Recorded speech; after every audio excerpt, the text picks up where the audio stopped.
Okay, we are back recording.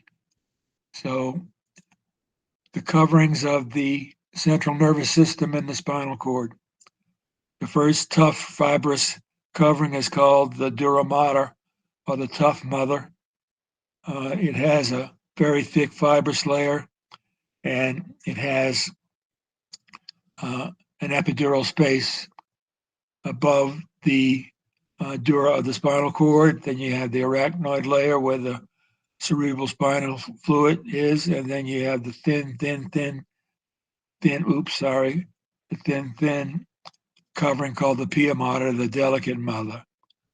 Okay, so if we look at the covering of the brain, we have the cranium, which is the skull. Then we have the dura mater, the dural sinus, more dura mater, the subdural space, the arachnoid layer, and the pia mater, which is a very thin membrane.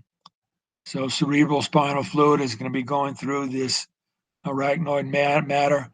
And so these coverings are very important to protect the brain and to allow cerebral spinal fluid to flow all over the brain and throughout the brain to help bring nutrients and get rid of waste and all those things that the brain has to take care of every day. So the meninges, remember, in the spinal cord, you have the epidural space, then the dura mater again, the arachnoid, subarachnoid, and the pia mater.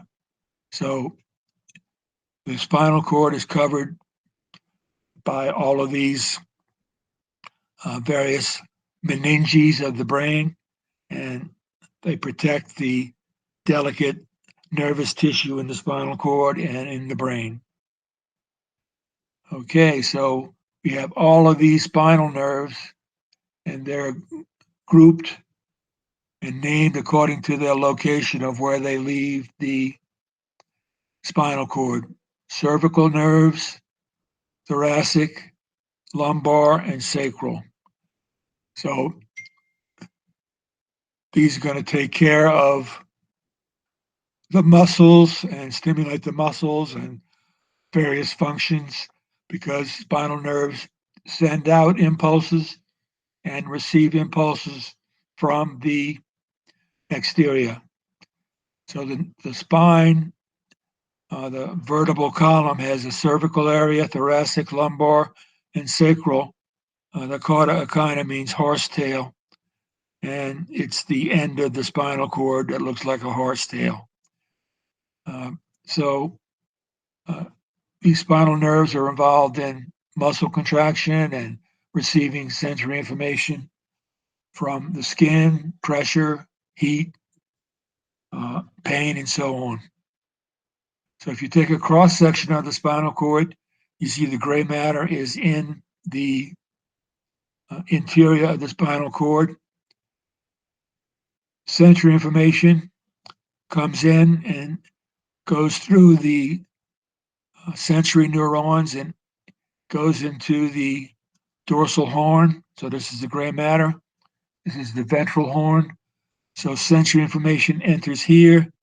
It's analyzed by interneurons and output to muscles and to the function in your gut and blood vessels and lungs and bladder are all controlled by, once the input is analyzed, the information goes out to the muscles through the ventral root.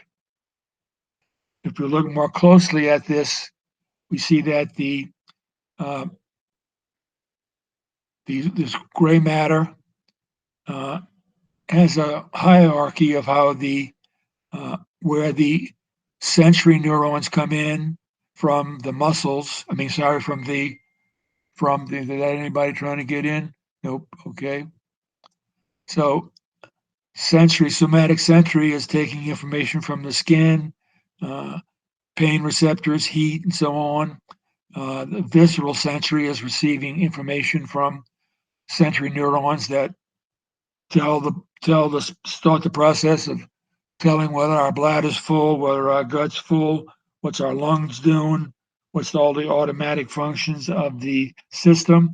Those neurons form synapses here Then the visceral motor, all the axon that leave the central nervous system and go out the ventral route to control digestion, breathing, automatic breathing. We can also supersede by moving the diaphragm and by the extra muscles that are involved with raising the rib cage to help bring in more oxygen when we need it.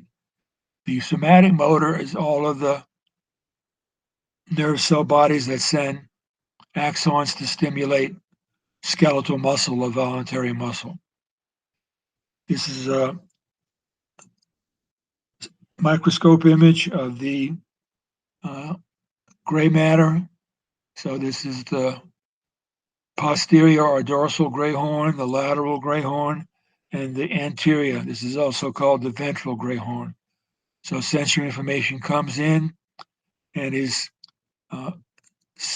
sent in the top portion of the gray horn, and it's connected to other interneurons, and that information is coordinated, sent to the brain, and information is sent to the muscles and to the gut from the anterior or ventral gray matter. This is the dorsal gray matter. This is your back here. This is the inside of you. Okay. Read through that. The brain regions. Okay. Let's stop there and go back to here. What are we going to do? Stop recording. Stop